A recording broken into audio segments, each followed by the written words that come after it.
वाणी पलटू साहब जी की। चोला भया पुराना आज पटे के काल, चोला भया पुराना आज पटे के काल, आज फटे की काल तेहू पे है ललचाना,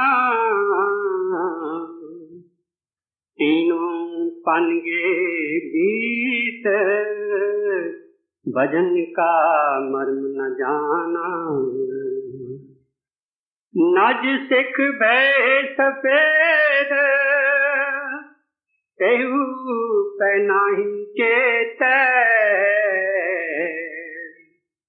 जोरे जोरे धन बधरे गला औरन का रेते, अब का करे हो यार काल ने क्या तकादा, चले नए को जोर आए जब पहुंचा वादा, पलटू ते हो पहले है माया मोह जंजाल, चोला भया पुराना आज पटे की काल, चोला भया पुराना आज फटे की काल, चोला भया पुराना आज फटे की काल। यह बानी पलटू साहब महाराज की बानी है। इसमें पलटू साहब हमें खबरदार करते हैं, वार्निंग देते हैं कि तुम्हारा शरीर पुराना हो गया है, आज टूटता है या कल टूटता है इसका कोई भरोसा नहीं। इस तरह से आहिस्ता आहिस्ता हम लोगों की गफलत, हम लोगों की बेपरवाही, हम लोगों का दुनियादारी में फंसे रहना वगैरह का जिक्र करते हैं। दूसरे लफ्जों में हमको याद दिलाते हैं कि भाई तुम्हारी मौत, तुम्हारी मृत्यु, तुम्हारी डेथ ये नजदीक होती जाती है, तुम सावधान रहो, खबरदार रहो। अभी ये मौत की जो विषय है या मौत का जो ये सब्जेक्ट है ये प्लेजेंट नहीं है, यानी अच्छा नहीं लगता है। लेकिन बात ये है कि ये ही सत्य है, हमारी जीवन जल्दी जल्दी जल्दी जल्दी जा रही है। आप कहेंगे कितनी जल्दी जा रही है? जितना जल्दी घड़ियाल, क्लॉक या वॉच उसका सेकंड का कांटा जितना जल्दी ये जा रहा है, इतना जल्दी हमारी जिंदगी कम होती जाती। मौत जरूर कुछ लोगों को डरावना लगता है, लेकिन अक्लमंद जो आदमी है वो हमेशा विचारवान होता है, वो सब कुछ विचार करता है और मृत्यु का भी विचार करता है कि ये मृत्यु आती है और जरूर आएगी, इससे कितना टाइम भागना है और करना क्या है, मरने की तैयारी करनी है क्या। कोई आदमी है बूढ़ा बाबा, कहता है भाई अभी तो हम 80 बरस का हो गया, अभी तो मैंने बिस्तरा गोल रखा है, किसी वक्त भी साहब का हुक्म आ जावे चले जाएंगे। इस तरह से कई लोग कई किस्म की तैयारियां भी करते हैं, मगर बहुत थोड़े। बहुत समझदार जो लोग हैं ये इस विषय को हर पहलू से विचार करते हैं। न फकत मृत्यु, मृत्यु के बाद क्या, मृत्यु से पहले क्या, मृत्यु का फैमिली कुटुंब परिवार पर असर क्या, मृत्यु का हमारे दुनिया की रिश्तेदारी उसका असर क्या, मृत्यु का हमारा बिजनेस और धंधा और फैक्ट्री और कारखाना उससे क्या ताल्लुक है, और अगर आएगा तो मैं क्या करूंगा। एक तो आदमी विचार करके ही डरता है। अगर शमशान भूमि में कोई मुर्दे को ले जा रहे हैं तो कई लोग वो देखना भी नहीं चाहते हैं। अगर उनके सामने भी आ जावे तो मुंह हटा देते हैं, उनको ये चीज अच्छी नहीं लगती है। सवाल ये है कि इससे हम कहां तक भाग सकते हैं, दूर हो सकते हैं, अपने आप को बचा सकते हैं। युधिष्ठिर 5 पांडवों में बड़ा भाई था। उसे किसी ने पूछा, महाराज इस दुनिया में बड़ी हैरत अचरज में डालने वाली क्या बात है। महाराज युधिष्ठिर ने कहा, हम संसारी लोग यारों को, दोस्तों को, अपने अजीजों को, घर वालों को मरते हुए देखते हैं, ले उठा के ले जाते हैं, शमशान भूमि में जला देते हैं, उनकी राख ले आते हैं, फिर सब खत्म। लोग समझते हैं कि ये मरने वाला था, मर गया, मैं थोड़ा ही मरूंगा, अगर मरूंगा तो इतना जल्दी थोड़ा ही मरूंगा, जब देखा जाएगा। मगर समझदारी विचारवान आदमी और होते हैं। वो सोचते हैं कि मुझे क्या क्या करना है ताकि जब मृत्यु आवे तब मैं हिम्मत से सोया रहूं, बैठा रहूं, हाजिर रहूं, रोना धोना नहीं, चिल्लाना नहीं, मुझे इस तरह से मरने की तैयारी करनी है। हर पहलू से ये समझदारी है। जब हम बड़े बड़े लोगों, बड़े बड़े थिंकर्स, इनका ऑटोबायोग्राफीज पढ़ते हैं, इनकी किताबें पढ़ते हैं, इन सब लोगों ने सोच विचार किया है और बड़ी बहादुरी से मरे हैं।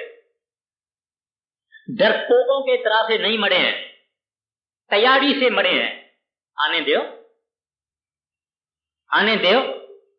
एक लड़ाई का जनरल था, मरने पर आ गया, बहुत उसको गोलियां लगी थी, तो उसका पादरी जो होता है ना मरने के वक्त क्रिश्चियनिटी में, वो पादरी उसको कहता है, जनरल साहब मौत आपकी इंतजार करती है। जनरल कहता है, मैं मौत की इंतजार करता हूं। आप समझते हैं कितना फर्क है। कहते मैं तैयार हूं, मैं उसका इंतजार कर रहा हूं, आने दे उसको। तो ऐसे ऐसे दुनिया में कई लोग हैं। ऐसे वास्ते अपने को सोच विचार करना चाहिए कि ये मृत्यु क्या चीज है। पहले पहले ये हमारा शरीर जो है इसके 2 भाग हैं। एक भाग है फना, डिस्ट्रक्टिबल, नाश होने वाला। दूसरा भाग है परमानेंट, अमर, अजर, अटल। आत्मा हमारी ये अमर है, ये नहीं मरती। दरअसल में मृत्यु कोई ऐसा नहीं है कि आदमी हमेशा के लिए खत्म हो जाता है। वो तो एक ट्रांजिशन है, चेंज है। चोला पुराना हो गया, जैसे कपड़े हम महाराज श्री कृष्ण गीता में फरमाते हैं, जैसे हमारे कपड़े पुराने हो जाते हैं, टूट फूट जाते हैं, हम उसको उतार लेते हैं और अच्छे कपड़े, वस्त्र पहन लेते हैं। इस तरह से मृत्यु है। It is not extinction but it is transition. आदमी भस्म नहीं हो जाता है, भस्म तो इसका शरीर होता है जो फना है, जो बायोलॉजिकल है, जो जैसे पौधा है, दरखत है, ये सब नाश होने वाला है। ऐसे ये शरीर नाश होने वाला है। 100 वर्ष का भी आदमी होवे, फरीद साहब कहते हैं श्री गुरु ग्रंथ साहब में, बुढ़ा हुआ शेख फरीद कंबन लगी देह, जे 100 बरस भी जीवना तो भी होसी खे। कहते हैं फरीद बोलता है मैं तो बुढ़ा हो गया, अगर 100 बरस का भी हो जाऊं तो एक न एक दिन ये शरीर खेह हो जाएगा, खत्म हो जाएगा। आदमी बुढ़े होते हैं, सही अपनी नहीं कर सकते हैं, दस्तखत नहीं कर सकते हैं, खा नहीं सकते हैं, कई चीजें नहीं कर सकते हैं, रास्ता क्रॉस नहीं कर सकते हैं, नजर खत्म हो जाती है, हर एक चीज पीछे पीछे पीछे पीछे हो जाती है। आखिर में ये बनाना यानी है, दिखाई देता है मगर है नहीं, किसी काम का नहीं, न समाज के काम का है, समाज के ऊपर दुनिया कहती है कि ये बोझ है। खैर, तो ये मृत्यु जो है सबको एक दिन खत्म होना है, सबको। कोई नहीं कहे कि भाई मेरे से मेरा ये हाल नहीं होगा, ये हाल जरूर होगा। अब कैसे मृत्यु होती है? हमारे शरीर में हमारा सेंटर जो है लाइफ का, वो यहां है। इसको गुरु नानक साहब जी महाराज फरमाते हैं तिल। हिंदू शास्त्र इसको कहते हैं तीसरा तिल, शिव नेत्र, I focus, I centre, single I. Bible में उसको सिंगल आई कहा। ये है हम लोगों को जब नींद आती है और आंखें बंद होने लगती है, फिर भी कोई आदमी बातचीत करता है तो हम उसको कहते हैं भाई बातचीत छोड़ो, मेरे को नींद आ रही है, अभी बातचीत नहीं करो। अब उस वक्त क्या होता है कि हमारी बाहें और हमारे पांव और हमारी टांगें, इसकी चेतन सत्ता यानी सोल यानी लाइफ फोर्स यानी आत्मा, ये यहां आके केंद्रित होती है, फोकस करती है। जब हम सोते हैं, सोने से थोड़ा पहले, यही काम हम जब भजन में बैठते हैं, हम अपनी मर्जी से इसको यहां ले आने की कोशिश करते हैं, मगर सोने के वक्त ये आपे ही चीज होती है। लेकिन हम लोगों ने क्योंकि प्रैक्टिस नहीं किया है वहां रोकने की, इस वास्ते वो नींद आई तो आत्मा हृदय में आई, नाभि में आई, आदमी सो गया। अगर हम अभ्यासी होते तो वहां ही आत्मा को पकड़ लेते और सो जाते। बाहर से आंखें बंद, अंदर से ये जागता है।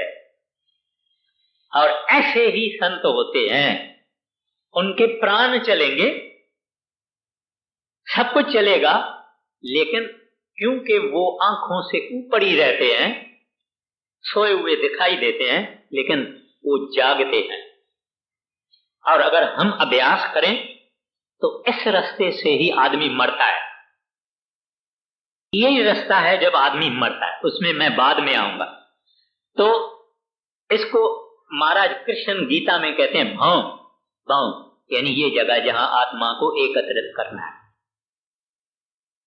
अभी जब कुछ लोग ऐसे हैं जो सोचते हैं भाई ऐसा कोई तरीका नहीं है, कोई टेक्निक नहीं है, कोई इलेक्ट्रॉनिक गैजेट नहीं है, कोई तरक्की नहीं की है साइंस ने कि आदमी मरे ही नहीं।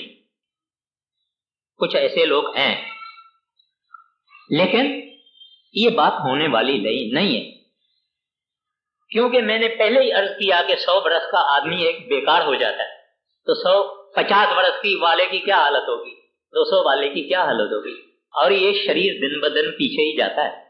तो ये ख्वाहिश रखना कि अमर रहें, तो शरीर अमर नहीं रहता, आत्मा अमर रहती है, शरीर अमर नहीं रहता। तो मरना जरूरी है, यानी इसको हम इससे अपने आप को बचा नहीं सकते। गौतम बुद्ध से लोगों ने कहा, महाराज कोई ऐसी कोई आप योग बल की बात बताओ जो हम मरे ही नहीं। बोलते हैं हाँ। बोले बताइए। कहते हैं जन्म ही नहीं ले। अभी जन्म तो ले चुके हैं। जिसने जन्म लिया इम्प्लीकेशन है कि वो एक दिन मरेगा। जिसने जन्म लिया वो मरेगा, जन्म ही नहीं लिया तो सवाल नहीं है। तो ये है बात कि आदमी कौन भी हो, कितना बड़ा भी हो, उसको एक दिन मरना पड़ेगा। शहंशाह हो, राजा हो, डिक्टेटर हो, वजीर हो, साइंसदान हो, हकीम हो, डॉक्टर हो, मरना जरूर पड़ेगा। वाणी कहती है जगत चबीना काल का, कुछ मुख में कुछ गोद। कहते हैं सारी दुनिया काल का चबीना है, खा जाए। कुछ उसके मुंह में है, इस वक्त मार रहा है, खा रहा है। कुछ उसके गोदी में है, कुछ क्यू में खड़े हैं। अभी आप और हम और सब, सारी दुनिया काल के आगे क्यू में खड़ी है। 15 बरस वाले को भी वो मारता है, 5 बरस वाले को भी मारता है, 5 दिन हुआ है जन्म लिए हुए उसको भी मारता है, 50 वाले को भी मारता है, हर एक को मारता है। समन नहीं, नोटिस नहीं, वार्निंग नहीं, कुछ नहीं, वो मार के चला जाता है। दुनिया बैठी रहती है, दुनिया देखती रहती है कि ये सोया हुआ है, मगर कहां गया पता नहीं। तो एक मौलाना रूम साहब ने एक बात बताई है कि एक शहर का हजरत सुलेमान बादशाह था और चांद और सूरज और हवा उसके हाथ में थी। एक उसके रैयत का आम आदमी भागता भागता भागता आके सुलेमान के दरबार में आया। बोलता है महाराज मेरे को रास्ते में मृत्यु का फरिश्ता मिला, माना जम मिला, जमदूत। उसने मेरे को बड़ा अजीब ढंग से देखा और मैं डर गया हूं और अभी आपके दरबार में आया हूं और मेरे को हवा को हुक्म करो तो हिंदुस्तान में छोड़ के आ गए। अभी कहां वो मुसलमानी मुल्क और कहां हिंदुस्तान। इसने सोचा कि मेरे को बादशाह हवा को हुक्म करेगा, मैं हिंदुस्तान में। हवा को हुक्म हुआ, हिंदुस्तान में वो चले गए। इतने में जम यानी मौत का फरिश्ता सुलेमान के दरबार में आया। उसको कहता है भाई तुमने एक मेरा आदमी है उसको तुमने रास्ते में बहुत डराया।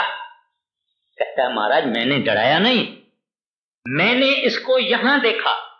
जिस वक्त मुझे हुक्म हुआ कि इसको फलाने टाइम से मारना, और मैं देखा ये तो फलाने टाइम से इसको मारना इंडिया में, हिंद में, और मैंने देखा कि ये यहां है, मरना इसको हिंद में है। वहां मुसलमान लोग हिंदुस्तान को हिंद बोलते हैं। कहते हैं मैं हैरान हुआ, मगर मैं अपने टाइम से वहां गया और मैंने देखा कि वो वहां खड़ा है, मैं अभी अभी उसको मार के आया हुआ। कहानी का मतलब ये है कि कोई चालाकी, कोई होशियारी, कोई और नमूने की तरकीब, उससे आदमी बच नहीं सकता, मरना जरूर पड़ता है। तो अब जब इसकी मृत्यु नजदीक होती है, जब डेथ बेड पर है, तभी इसको क्या होता है, क्या सोचता है? ये देखता घर वाले भाग रहे हैं, कुछ रो रहे हैं, डॉक्टर अभी आया था, उन्होंने पता नहीं क्या कहा। तो कुछ लोग बड़े ही तुच्छ विचार वाले होते हैं, वो उनके पास जाके बोलते हैं दादाजी इंश्योरेंस पॉलिसी कहां रखी है, दादाजी हुंडियां कहां रखी है, दादाजी वो लॉकर की चाबियां कहां रखी है। ऐसी 5-6 बातें उससे पूछ लेते। उससे उस आदमी को क्या दुख होता होगा, अपने मन में वो कितना दुखी होता होगा कि ये मेरी औलाद है, ये मेरे बच्चे हैं, इनको मेरा कुछ नहीं, कोई मेरी तशखीस करते नहीं है, कोई आसरा नहीं देते हैं, कुछ नहीं करते हैं, उल्टा मेरे से ऐसी बातें पूछते हैं, उसको रोना भी आ जाता है। और वो क्या सोचता है, कहता है कि मैं अपने आप को कुछ ऐसा समझता था कि मेरे बगैर दुनिया नहीं चलेगी, मगर मैं देखता हूं कि दुनिया तो चल रही है, किसी के बगैर भी दुनिया जरूर चलती रहेगी। कोई बड़ा नहीं है जो वो जावे तो दुनिया खत्म हो जावे, ऐसा कोई बड़ा नहीं है। फिर उसको ख्याल आता है कि बैंक में मेरे इतने लाख रुपए पड़े हैं, मगर बेचारा पानी की 2 बूंद पी नहीं सकता। खाने का तो सवाल नहीं, बैंक बैलेंस का तो सवाल ही नहीं है, चेक पर तो दस्तखत ही नहीं डाल ही सकता है, मुंह से आवाज नहीं आई है। कबीर साहब जी महाराज कहते हैं, जब लग जरा रोग नहीं आया, जब लग काल ग्रसी नहीं काया। कहते हैं जब तक तुम्हारे शरीर को रोग नहीं लगा है, जब तक काल तुमको खाता नहीं है, तब तक तो प्रभु का भजन करो, हरि का भजन करो। मगर दुनिया सुनती कहां है। खैर, एक मुसलमान हकीम था, हकीम हाज़िर, यानी बहुत बड़ा डॉक्टर था, खानदानी डॉक्टर था। वो मर गया और उन्होंने कहा कि मेरी कब्र, उसके ऊपर ये पत्थर पर लिखो। क्या लिखो? कहता है कि मैं जबरदस्त हकीम था, मैं कई लोगों की बीमारियां हटाई, उनको दवाइयां देके, लेकिन अपने लिए मैंने कोई नुस्खा नहीं बनाया, मैंने अपने लिए कोई दवाई नहीं बनाई। ऐ यहां से गुजरने वाले, वक्त अभी तेरे पास है, मेरा वक्त चला गया, मेरा वक्त चला गया। ऐ यहां से गुजरने वाले, मेरी जिंदगी से सबक सीख ले, क्योंकि वक्त अभी भी तेरे पास है। और उस वागड़ू को, परमात्मा को, हरि को, रब को, अल्लाह को याद करो। यानी हमारे लिए इस तरह से वो आदमी एक वार्निंग देके गया है कि टाइम कितना और कितनी कीमती चीज है। श्री गुरु ग्रंथ साहब की वाणी कहती है, एकस हर के नाम बिना, यानी परमात्मा के नाम के बगैर, एक हरि के नाम के बगैर अगे लइए एक खोए। कहते हैं तू मरा ही नहीं है, उससे पहले उन्होंने तुमको समझा के तू मर गया।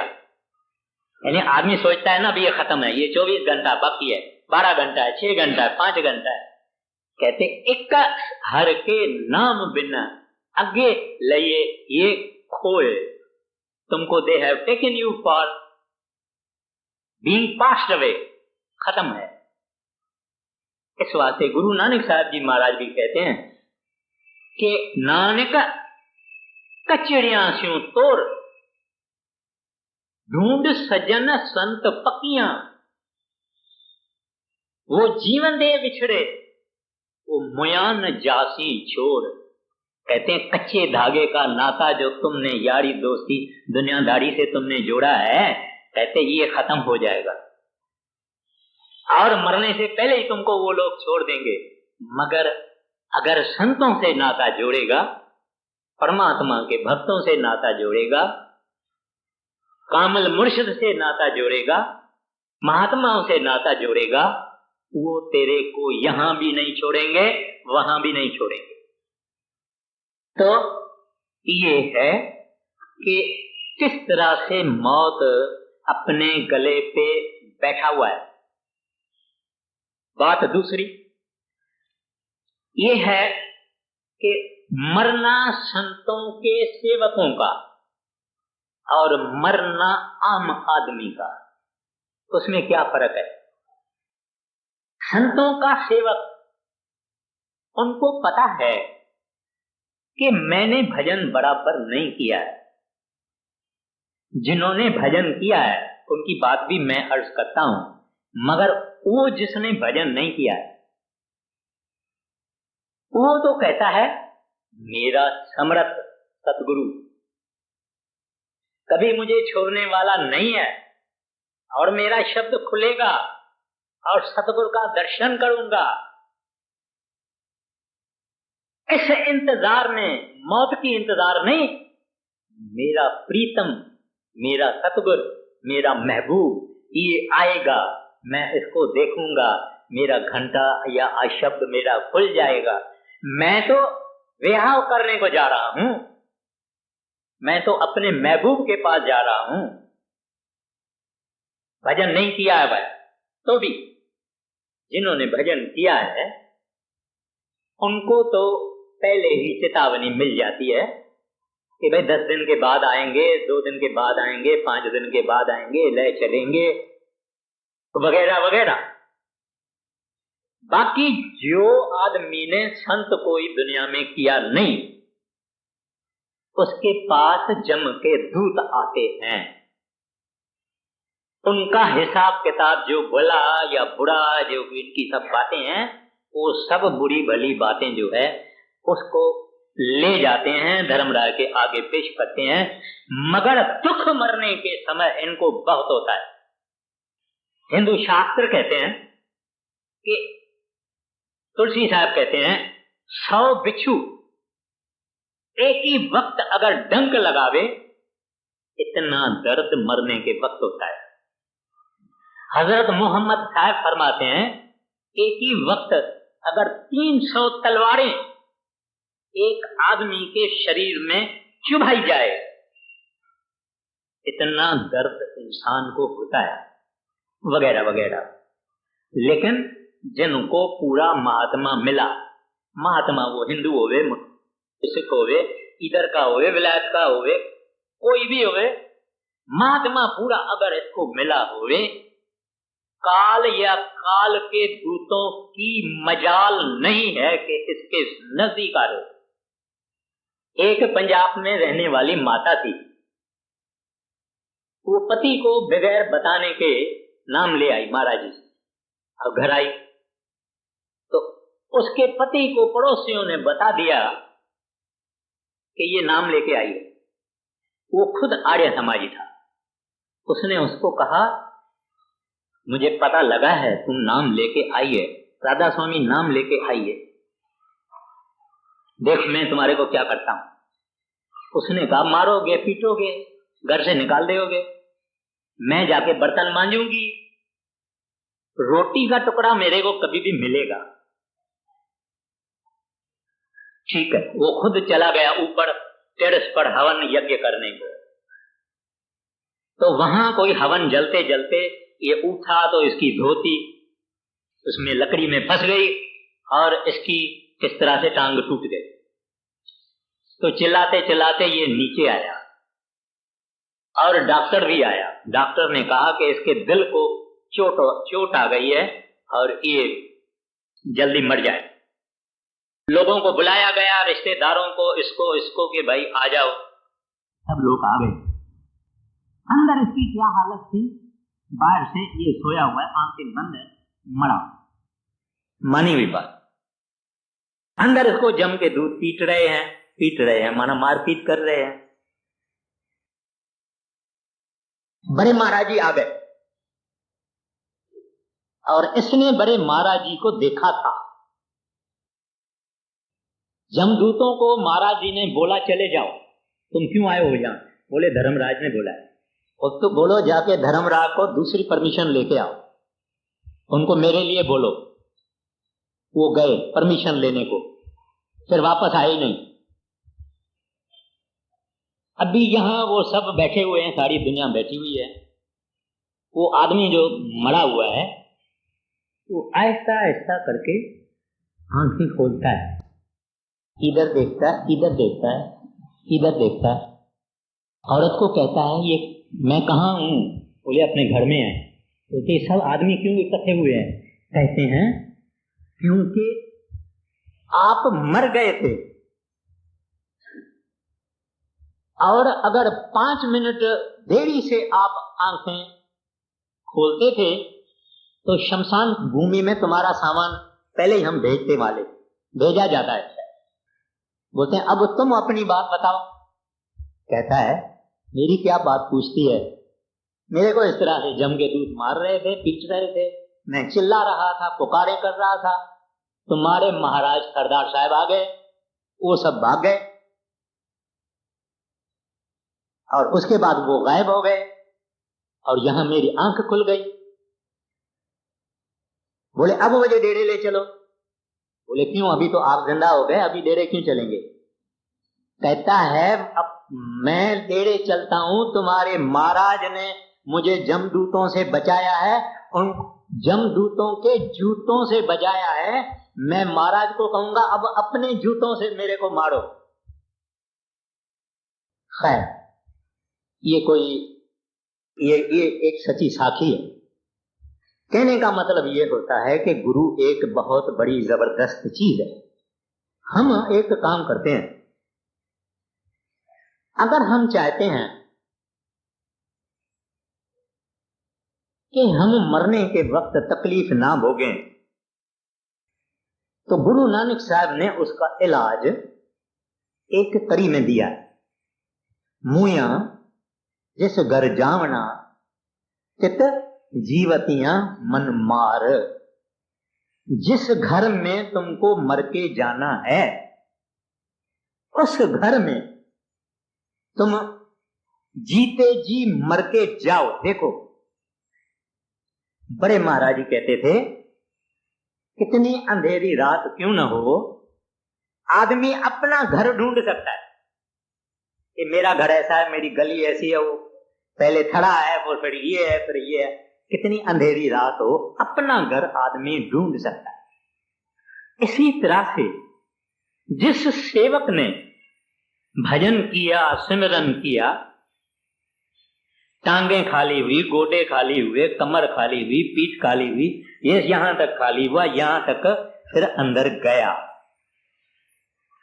ये जगह है जिसके बाद में पता लगता है कि मर के मैं कहां जाऊं। कबीर साहब जी महाराज कहते हैं जिस मरने से जग डरे, मेरे मन आनंद मरने ते ही पाइए पूरन परमानंद। जो रोज रोज अपने घर में जाता है और आता है और जाता है, वो किस चीज से डरेगा। जमकाल का सवाल नहीं है, अंधेरा है उसका सवाल नहीं है, साहब साथ में बैठा है, रास्ता इसने रोज रोज देखा है, किससे डरेगा। ये बात ख्याल में रखनी चाहिए। आएगा तो जिसने भजन नहीं किया है उसके लिए भी आएगा, मगर उसको हाथ हाथ में लेके जाएगा और उसको नाक पकड़ के लेके जाएगा। अपने को कौन सी चीज पसंद है, अपने को सोच करना चाहिए। अच्छा, फिर सवाल ये होता है कि हम बोलते हैं कल कल कल कल कल कल कल, वो कल आने वाली नहीं है। जब बाल सफेद होंगे तब भजन करूंगा, जब नूह घर में आएगी तब भजन करूंगी, जब धन ज्यादा आएगा तभी, बड़ा होऊंगा, लड़का बड़ा होगा, दुकान मेरा संभालेगा तभी। इसका कोई भरोसा नहीं। एक दफे बड़े महाराज जी अपने रूम में बैठे हुए थे और नीचे एक बैल चलता था, कुएं से पानी निकालता, और उधर एक कुत्ता था, पंजाबी में कुत्ता बोलते हैं, माना वो जो रहट है यानी जो पानी भरता है उसका व्हील उल्टा न जावे उसके लिए वो लग जाता है, माना बैल चलता जाता है, लग जाता है कि ये उल्टा न चले। एक नया आदमी डेरे में आया, भजन कर रहा था, और फिर सुबह को उठ के महाराज जी के पास गया। महाराज जी को कहता है महाराज जी ये कुआं बंद कर दे। बोले भाई क्यों? बोलते हैं कि ये रहट जो चलता है ये टक टक टक टक आती है और उस टक टक से मेरा भजन नहीं बनता। महाराज जी ने उसको कहा ए भला लोको, ये संसार की टक टक चलती रहेगी, ये संसार की टक टक चलती रहेगी, ये बंद नहीं होने वाली है। जो कुछ हो रहा है उसके बीच में अपना टाइम निकाल के भजन करना है। बड़े महाराज जी फरमाया करते थे, इस संसार में कोई खुशी खुशी नहीं मरता है, रो रो के जाता है। एक भजन करने वाला सत्संगी खुशी से मरता है। कहता है आओ मैं तैयार हूं। यहां महाराज जी 56-57 में आए तो घर मेरे को बोले कि आगे एक सरदार जी बैठा था, उसका नाम मुझे याद नहीं है और ऐसे ऐसे और दुबला पतला है, ये है, उसको मेरे पास ले आओ। हमने पता किया, सत्संगी को बोला, उसको ले आए। बूढ़ा बाबा था, अरोड़ा उसकी सरनेम थी, उसका नाम मैं भूल गया हूं। महाराज जी के पास मैं ले गया। महाराज जी उसको कहता है, बाबा वो कफन कहाँ है? महाराज जी ये कफन। उसने कफन लपेट के अपने जेब में रखा और वो बड़े महाराज जी के सरसे में सिकंदरपुर में सेवा किया करता था और कफन बना के इधर डाला था कि मेरे को मृत्यु याद आवे। एक हुसैन करके मुसलमान फकीर था, उसने अपने घर में 7 फुट की कब्र खुदवाई। इसकी जो कब्र माना नीचे खड़ा होता है, ये 7 फुट का होता है। उसमें एक सीढ़ी रखी, सीढ़ी रख के उसमें सोता है। सो के अपने को कहता है, ए मेरी नफ्स, नफ्स माना मन, ऐ मेरे मन, एक दिन इस तरह से तुमको इस खड्डे में डाला जाएगा, तुम्हारे ऊपर मिट्टी डालेंगे, दफन करेंगे। आज का दिन अभी भी है। नीचे से ऊपर आता और भजन में बैठ जाता। देखो लोगों ने कैसे कैसे भजन किया है, अपने मन को डरा के उन्होंने भजन किया है। जो मरने से डरता है वो भगवान से डरता है, वो नेक रहता है, पाक रहता है। वो किसी का बुरा नहीं सोचता है, किसी की निंदा नहीं, गिला नहीं, ये नहीं वो नहीं। खुदा से क्यों डरता है? क्योंकि खुदा को हाजिर नाजिर समझता है कि प्रभु मेरे को देख रहा है। और जो डरता है वो जब मरता है उसके बाद डर का कोई सवाल ही नहीं है। डर उसकी दुनिया में नहीं, डर का वो मुंह नहीं देखता है, क्योंकि अभी वो खुशी खुशी के दुनिया में जाता है। अब हमारे मन में और ख्याल आता है, फिर हम क्या करें?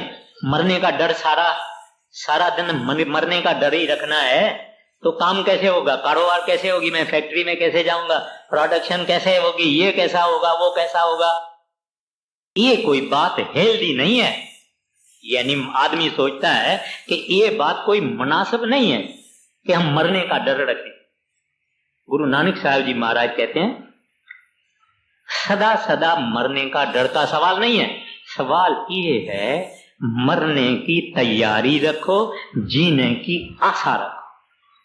Hope to live but be prepared for death. इत्तेफाक से उस वक्त रोना और चिल्लाना और घबराना नहीं। बाबा मैं तैयार हूं, जब आवे आवे उसकी मर्जी है, मैं तो तैयार हूं।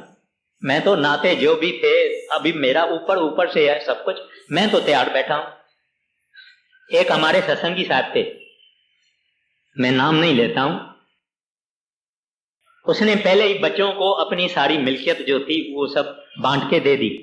मैं पूछा क्यों? कहता है मैं वेल्थ टैक्स से तो बच गया ना, मैंने सब दे दिया। फिर वो और भी धंधा करते थे, जितना पैसा एक रोज में ये कमाते थे प्रोपोर्शन में अपने बच्चों को दे देते। कहता मैं जेब में अपने पैसा रखता ना, जब मैं मरूंगा मुझे कोई फिक्र नहीं रहेगा, इसको क्यों नहीं दिया, इसको दिया, इसको थोड़ा दिया, इसको ज्यादा दिया।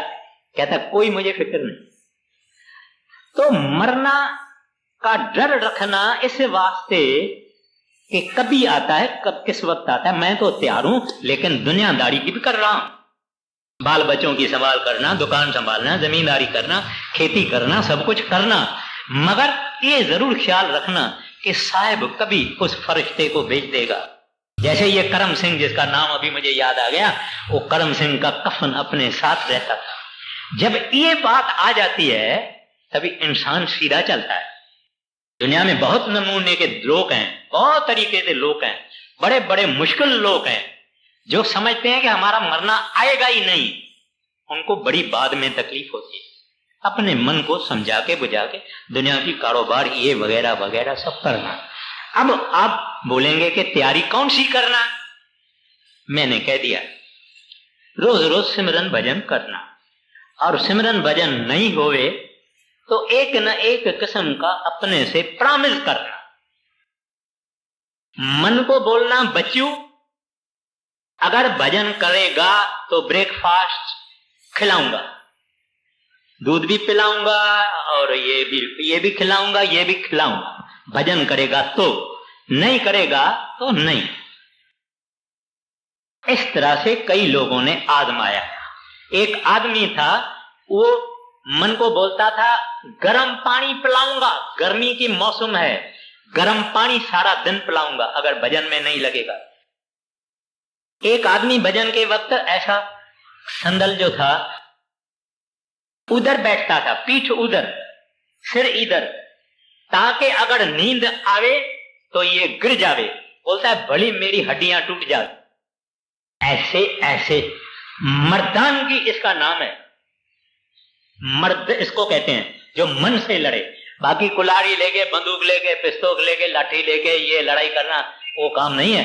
इस मन बदमाश से लड़ना है जो हर एक के अंदर बैठा है, उससे लड़ाई कर। तो जब भी हम भजन करेंगे तो ग्रंथ साहब की वाणी कहती है कैसे अंदर जाएंगे, कैसा रास्ता होगा, क्या नहीं होगा। कहते हैं अखें बाजू वेखना, आंखें बंद, अंदर और आंखें पैदा हो जाती है। ये आंखें तो आप बंद करो तो अंधेरा है, मगर अंदर कुछ दुनिया है, बहुत कुछ है। कहते हैं आंखें बाजू वेखना, माना ये आंख के बगैर देखना है। फिर आगे फरमाते हैं पेड़े बाजू चलना, कहते हैं उधर पांव नहीं चलते। बिन कन्ना सुनना, कहते हैं शब्द सुनते हैं मगर ये तो बंद करके अंदर के कान सुनते हैं। बिन हथा करना, कहते हैं हाथ वाथ से कुछ नहीं करना पड़ता है। जीभें बाजू बोलना, कहते हैं बोलना इस जीभ से नहीं, अंदर जीभ पैदा हो जाती है। जीभें बाजू बोलना, यूं जीवत मरना, कहते हैं इस तरह से जिंदा जिंदा मरना है। डर कोई नहीं, डरने मरने का कोई सवाल ही नहीं है, क्योंकि हम रोज रोज मरते हैं। थोड़ा थोड़ा पहले मरते हैं, फिर इधर तक मरते हैं, फिर पीठ तक मरते हैं, फिर यहां तक मरते हैं, फिर अंदर चले जाते हैं। वो आदमी क्यों डरेगा जिसकी रोज प्रैक्टिस है मरने की। अंदर खोज, अंदर मेहनत, आंखें बंद करो, सब कुछ बंद करो, अंदर हमारा सारी कोशिश अंदर जाने की। कहते हैं ऐसा अगर होगा तो कहते हैं नानक हुक्म पहचान के तो खस्म में मिलना। कहते हैं संतों का ये हुक्म है। हुक्म माना शब्द भी है। कहते हैं इस तरह से अगर बैठ के आप मेडिटेशन करेंगे, अंदर हुक्म यानी शब्द सुनाई देगा, फिर ये अमर हो गया, अजर हो गया, अटल हो। अभी वाणी क्या कहती है, पलटू साहब जी महाराज क्या कहते हैं, बोलो जी। चोला भया पुराना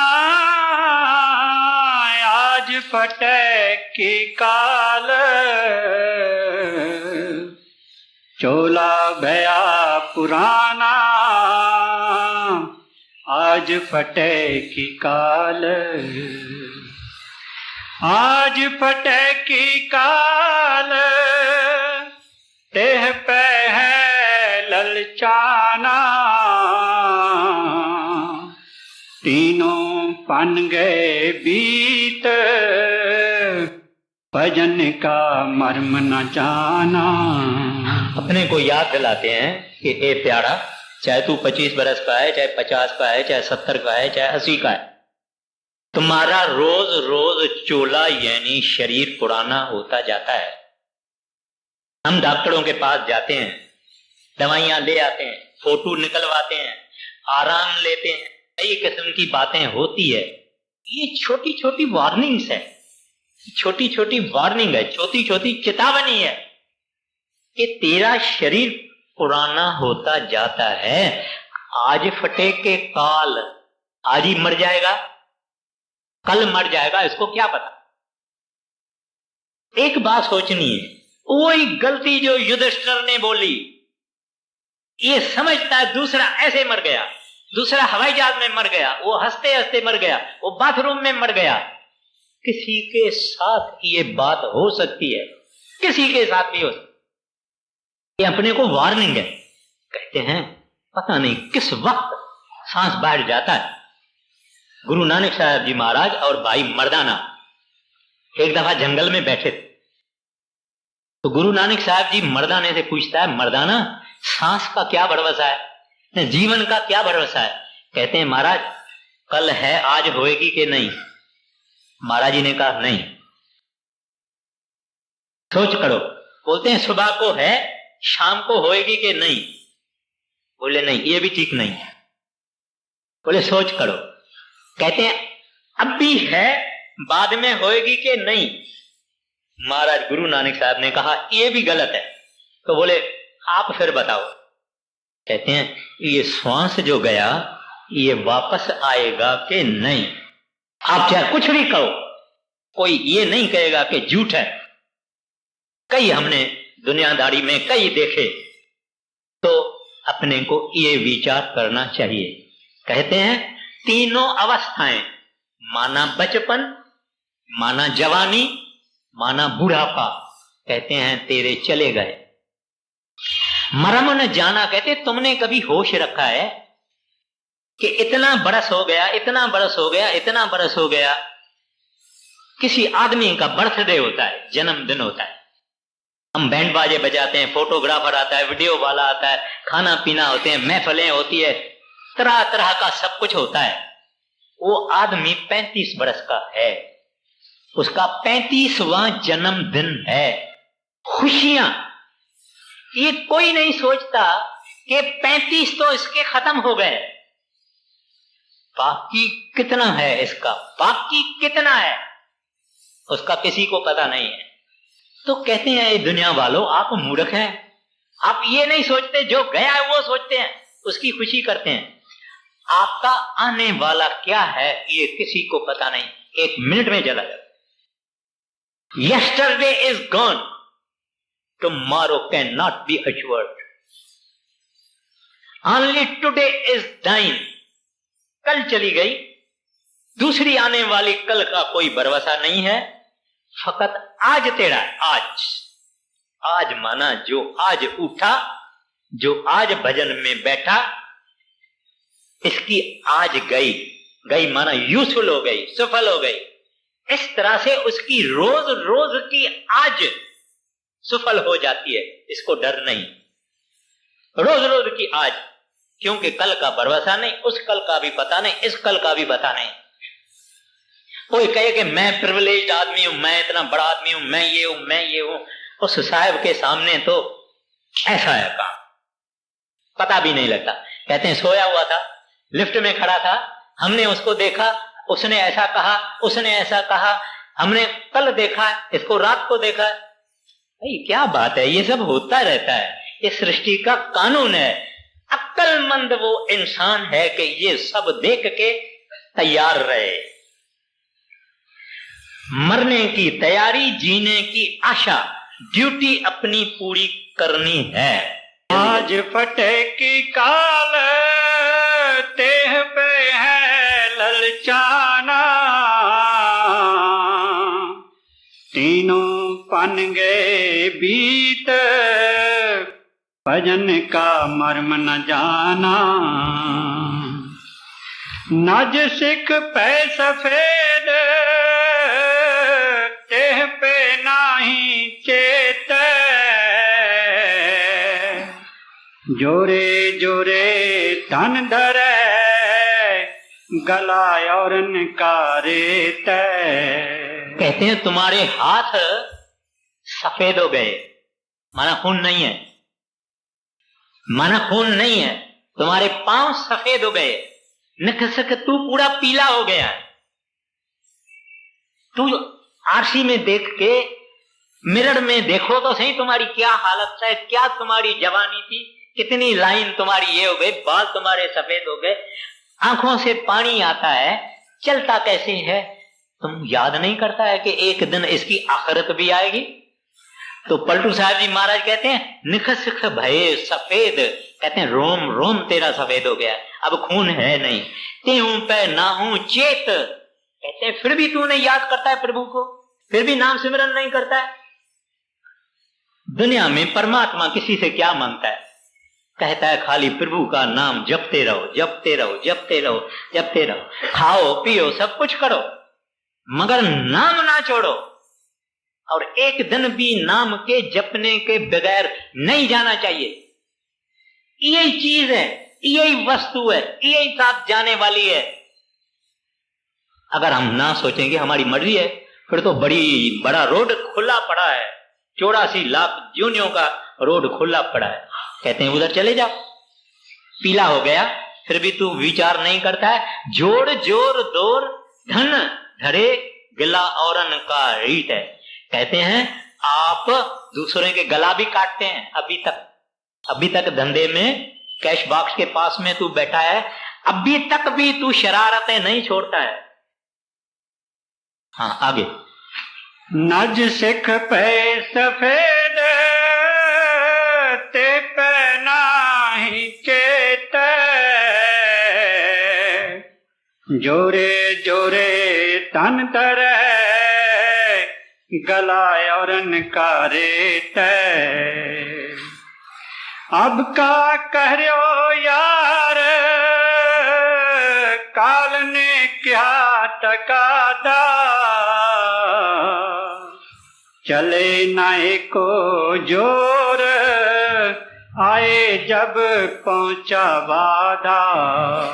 कहते हैं ऐ यार, अपने को पलटू साहब जी महाराज कहते हैं, जैसे बड़े महाराज जी बोलते हैं भले लोगो, ऐ प्यारे लोगो, ऐसे कहते हैं ए यार अब का करो यार, क्या करेंगे जब काल आके खड़ा होगा।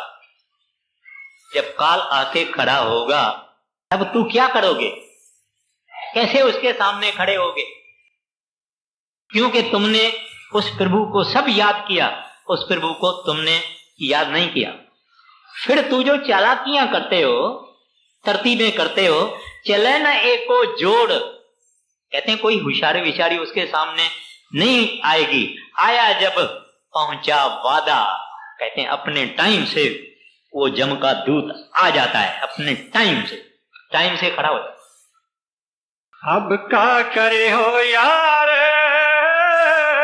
काल ने क्या टकादा, चले नाए को जोर आए जब पहुंचा वादा। पलटू ते पहले है माया मोह जंजाल, चोला भया पुराना आज फटे की काल। एक मुझे बात छोटी सी याद आ गई। एक आदमी था, उसने ये फैसला किया था कि 5 लाख रुपया जब मेरे पास जमा होगा मैं अपनी सारी फैमिली को राउंड द वर्ल्ड घुमा के आऊंगा, सब कुछ दिखाऊंगा, यूरोप, इंडिया वगैरह वगैरह वगैरह सब।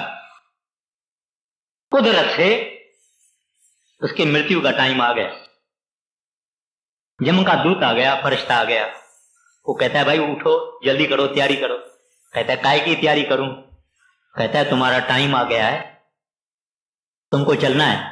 कहता है भाई मैंने बड़ी मुश्किल से 5 लाख रुपया जमा किया है, और बड़े प्लानिंग किए, ट्रेवल एजेंट से सब कुछ करके मैंने बड़ी तैयारी की है, और तुम आके बोलते हो तुम बड़ा बेरहम आदमी हो। बोलता है मैं बेरहम नहीं, तुमको चलना पड़ेगा।